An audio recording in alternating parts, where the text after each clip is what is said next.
नोटबंदी का आज 46वां दिन, कैश की किल्लत बरकरार। महीने का चौथा शनिवार होने के चलते आज सभी बैंक बंद रहे। अब सोमवार को खुलेंगे बैंक। कहीं एटीएम में कैश नहीं, कहीं एटीएम के बाहर लंबी लाइन। नोटबंदी के 46वें दिन एबीपी न्यूज ने की धार्मिक स्थलों के बाहर मौजूद दुकानों पर नोटबंदी के असर की पड़ताल। दुकानदारों ने कहा, खुलने की किल्लत की वजह से नहीं आ रहे श्रद्धालु, खरीदारी में आई गिरावट। काले धन वालों के खिलाफ कार्रवाई पर पीएम मोदी की नजर। पीएमओ में आने वाली सूचना की समीक्षा के लिए भरोसेमंद नोडल ऑफिसर तैनात।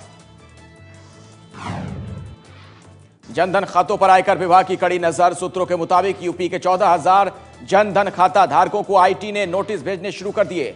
नोटबंदी के बाद जिन खातों में 40,000 या उससे ज्यादा रकम जमा कराई गई है, उन खातों की जांच होगी।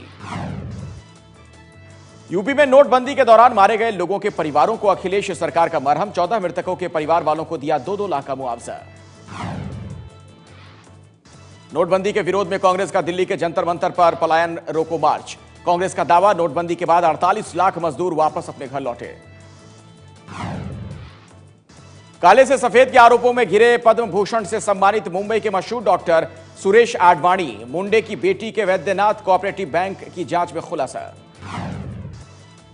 काले धन के केस में दिल्ली के वकील रोहित टंडन से तीसरे दिन प्रवर्तन निदेशालय ने की पूछताछ। उनके यहां से मिले 13.5 करोड़ रुपए कैश की जांच चल रही है।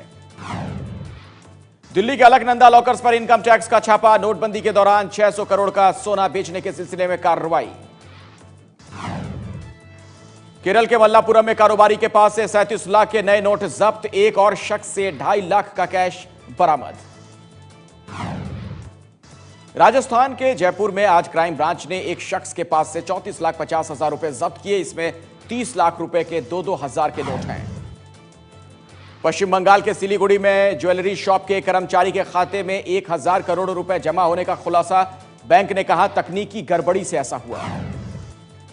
नोटबंदी से परेशान हावड़ा के कारोबारी देवाशीष ने की खुदकुशी। परिजनों के मुताबिक मजदूरों को सैलरी नहीं दे पाने से तनाव में थे देवाशीष। छत्तीसगढ़ के बस्तर में मजदूर दंपति ने जहर खाकर जान देने की कोशिश की। पति की मौत, नोटबंदी की वजह से नहीं मिल रहा था कामकाज। गुजरात के नवसारी में एक शादी के दौरान लुक गाया कीर्तिदान गढ़वी पर उड़ाए गए लाखों के नए नोट। नोटबंदी का असर क्रिसमस के रंग पर भी पड़ता दिखाई दे रहा है। बाजार में केक, बिस्किट, पेस्ट्री की मांग पर असर पड़ा। नोटबंदी के चलते केक, पेस्ट्री की बिक्री में 30 से 40% तक कमी का दावा किया जा रहा है। मुंबई में शिवाजी स्मारक की आधारशिला रखने के मौके पर पीएम मोदी ने कहा, देश हित में नोटबंदी जैसा कड़ा फैसला।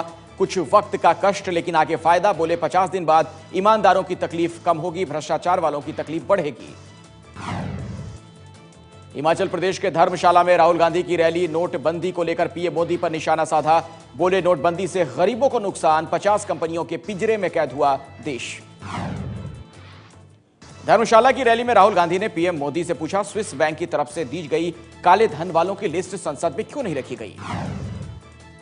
केंद्रीय गृह मंत्री राजनाथ सिंह ने कहा, नोटबंदी को चुनावी मुद्दे के तौर पर नहीं देखा जाना चाहिए, यह देश हित का मुद्दा है।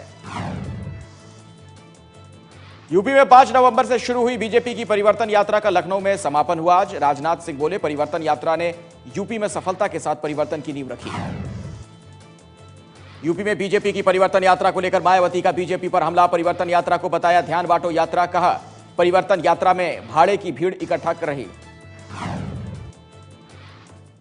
नोटबंदी को लेकर आरजेडी सुप्रीमो लालू यादव का मोदी सरकार पर हमला। बोले, नोटबंदी की आड़ में गरीबों के घर पर डाका डाला गया। गरीब लाइन में है, अमीर उनके जमा धन से पार्टी कर रहा है। यूपी चुनाव में समाजवादी पार्टी से गठबंधन की खबरों से कांग्रेस का इनकार। यूपी कांग्रेस के अध्यक्ष राज बब्बर बोले, विपक्ष फैला रहा है गठबंधन की अफवाह। मुंबई के गिरगांव चौपाटी के पास समंदर में पीएम मोदी ने सबसे ऊंचे स्मारक की नींव रखी। 3600 करोड़ में बनकर तैयार होगी शिवाजी की मूर्ति। मुंबई के समंदर में स्टैच्यू ऑफ शिवाजी बनाने में 3600 करोड़ रुपए खर्च होंगे।